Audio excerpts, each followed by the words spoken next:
Bafethu, over 50% of you are watching the channel. Mara, you haven't subscribed. Bafethu, please subscribe. Let's get to 200k subscribers before the season ends. Subscribe.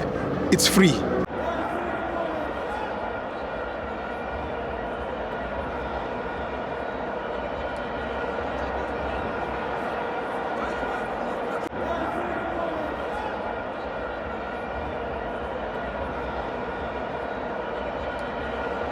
Welcome to Amavenzo TV.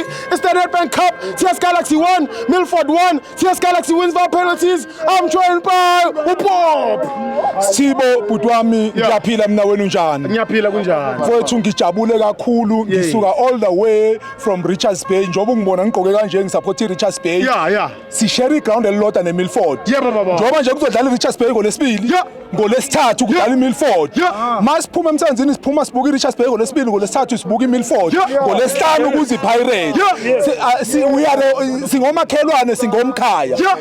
We came all the way sizo support iMilford. Siyabonga kakhulu ikulwile ukulwa okuhle futhi si happy ngendlela edlale ngayo sijabulile. Yabona mawubheka ukuthi iMilford isukelana ubonile nawe mawukuthi ibhola ulibukile baphunywe embobo yenaliti.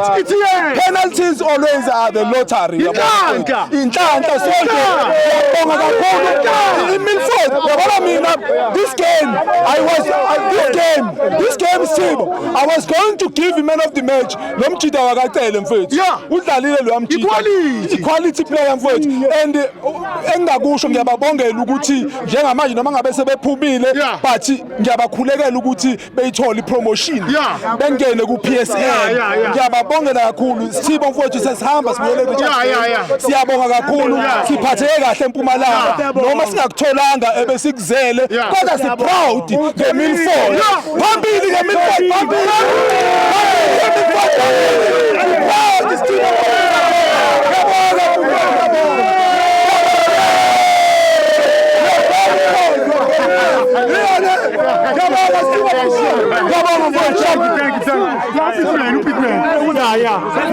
Thank you.